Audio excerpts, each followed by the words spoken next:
Magandang hapon. Sige ba? Saan po tayo titingin? Kahit saan. Sige, kahit saan. Wait lang, ayusin natin. CCTV yung tinuturo mo eh. Sige. Sandali lang po yung mga camera sa loob, pwede bang buka tayo para makapagsalita na sila? Pakiusap, short lang po May nag-aantay kasi sa akin na di ko in-expect na hanggang alas 2 tayo dito. At maraming salamat po sa inyo. Sir, ano yung sasabi mo? Wala naman po. Pinagsasabi po ni Vizcaya. Kung ano yung sabi ko kanina, yun lang naman talaga. Kailangan maging maingat tayo dun sa mga naririnig natin. Hindi lang mula kay Mr. and Mrs. Vizcaya, kundi sa lahat. Let's take everything with a grain of salt. Ibig sabihin, pag may narinig tayo, wag hook, line, and sinker. Bakit? May ulterior motive sila eh. Yung sa Vizcaya, malinaw, umaanggulo sila para maging state witness. Papansinin po ninyo, ganito na lang po para malinaw na malinaw. Number one, they have hundreds, if not thousands, of government contracts. Pero matatandaan, sinabi nila sa Senado, wala silang magawa. Kailangan nila magbigay ng SOP. Pero, ang pinangalanan lang nila, nasa 26 people. So, paano nila, kung totoo yung sinasabi nila, ano nangyari dun sa hundreds or thousands of other projects? Bakit 26 lang yung nasa listahan? Ang tanong, paano nila napili kung sino yung nasa listahan na yun? Sino yung papangalanan nila? Obviously, there is a lie somewhere. Again, para malinaw na malinaw, sana hindi ako makuha out of context. Wala tayong inaano dito, kundi gusto natin malaman ng katotohanan. We know there are senators that are guilty. We know there are congressmen that are guilty. We know there are contractors that are guilty. We know there are DPWH officials that are guilty. Everyone in this building knows that. Whether we admit it or not, we know that. Pero, itong listahan ni Vizcaya, itong mga statement, hindi lang yung listahan, dahil buong statement nila, malinaw na sinungalingan. I'll state it again para hindi ako ma-out of context, para malinaw po. Tingnan natin na maigi. They have hundreds, if not thousands, of government contracts in practically all districts in the Philippines. Number two, pinangalanan nila, iilan lang. Pero sinasabi nila na wala silang magawa, kailangan nila magbigay ng SOP. Ang dami palang hindi nila binibigyan. Ba't hindi na lang sila dun mag-project? Ibig sabihin, walang pumilit sa kanila.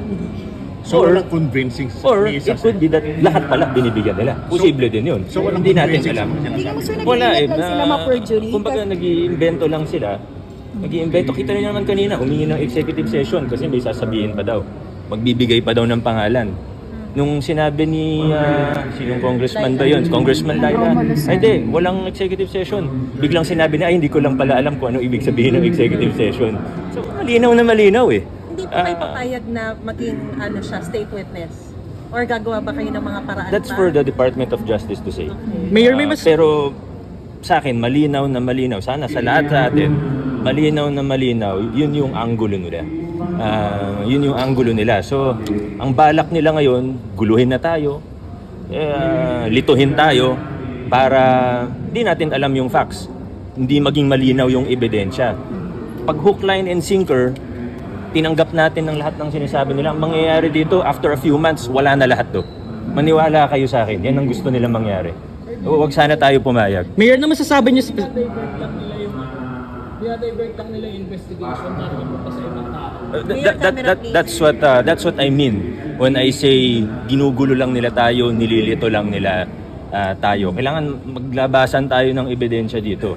So kung sino man na may mga ebidensya, ilabas nyo na. Kung may nalalaman kayo, ilabas nyo na. Mayor, na masasabi niyo sa specifically pag... Again, that's what I said about the yung sinabi ko tungkol sa buong sworn statement nila. Yun na lang muna yung comment natin tungkol doon.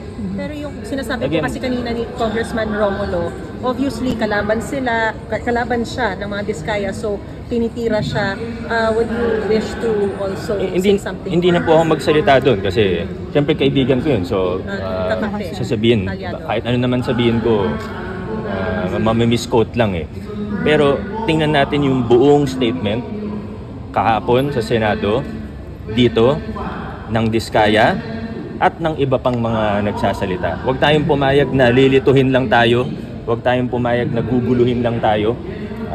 Again, if we take what they are saying, hook, line, and sinker, without questioning it, in a few months, wala na to lahat. Baka may political agenda to, lalo yung future plans, for example, ni Congressman Romulo sa 2028. Well, I can't speak about anyone's hidden intentions. I can only speak about the facts. And the facts clearly show that they are lying. Naniniwala kayo na meron pang ibang mga itinupublisang mga tao na binayaran din, tumanggap din, pero hindi niya na sinasabi? Well, just apply the logic. Siguro sa listahan na yun, may totoo, may hindi totoo. Hindi ko na alam. And again, yun nga yung point nun eh. Para lituhin tayo eh.